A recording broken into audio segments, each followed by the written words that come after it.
Сәлем, қайырлы күн оқырман. Бүгін сіздермен түрлі мастер-класстарда 1000 теңгеге 2000 теңге сатып жатқан оригинал магазиндегідей болып шығатын пельменнің арнайы оригинал рецептімен бөлісетін боламын. Дәл осы тәсілмен жасап көрсеңіздер 100% пельмендеріңіз жыртылмай, езілмей, дана-дана болып пісетін болады. Алдымен ұнымызға 2 дана жұмыртқа, сұйық майымыз қосып жақсылап араластырып, ыстық қайнап тұрған кипяток суға бір ас қасықтай тұзымызды салып жақсылап араластырып суды қоса отырып осылай қаттырақ көлемде қамыр елеп аласыздар. Менде бұл қамырымнан 3 сыбала болып шықты. Сіздерге нақты рецепті видеоның астына қалдыратын боламын описание бөліміне.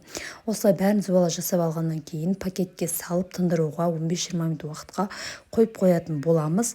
Оған дейін біз пельменіміздің салмасын дайындайтын боламыз. Салмасын дайындау үшін бізге тартылған ет және де ұсақталған осылай пиязымыз қажет болады. Пиязымызды тартылған еттің үстіне салып, тұзымызды және татымына қарай қара бұрыш салсаңыздар болады. Менде болмағасын қызыл бұрыш салдым.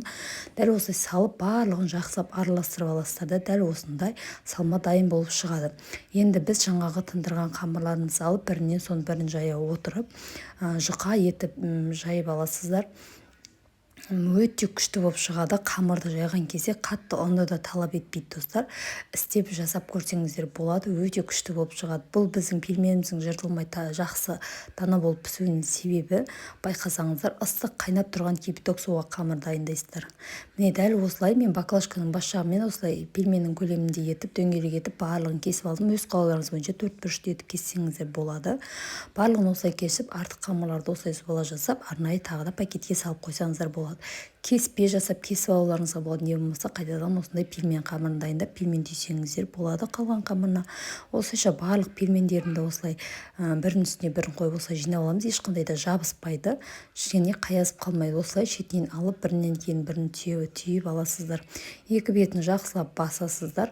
Бір бетіне қайтарып дәл осылай түйіп аласыздар. Барлығын түйіп дайындап алғаннан кейін мен морозильникке арнайы листке салып қатыруға қойып қойдым. Оған дейін сорпасын дайындап алайын деп аздаған сұйық май құйып, оның үстінен туралған пиязымды және туралған картопымды салдым да барлығын жақсылап араластырып, үйде қалған осылай свежий салат бар еді, осыны қосып жібердім. Сіздер өз қалауларыңыз бойынша помидор, болгарский не болмаса томат қоссаңыздар болады.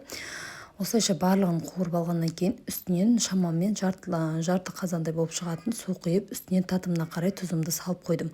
Сорпам қайнап шыққаннан кейін тағы да 5-10 минуттай қайнатып аламын. Содан кейін жаңағы морозильниктен алған пельмендерімді осылайша салып тағы да қайнататын боламын. 15-20 минуттай уақыт қайнатамын. Қанша қайнаса да езілмей, жыртылмай піседі достар. Міндетті түрде осы менің рецептіммен жасап көріңіздер.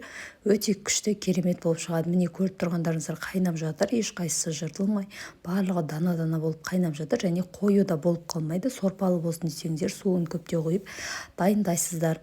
Дәл осылай пельмендерімнің барлығы міне пісіп дайын болды. Енді балаларыма, отбасыма беретін боламын. Егер де менің сіздерге рецептім қызық болған болса, пайдалы болған болса, сақтап алып достарыңызбен бөлісіп және міндетті түрде каналыма тіркеліп алуды ұмытпаңыздар, жоғалтылмас үшін.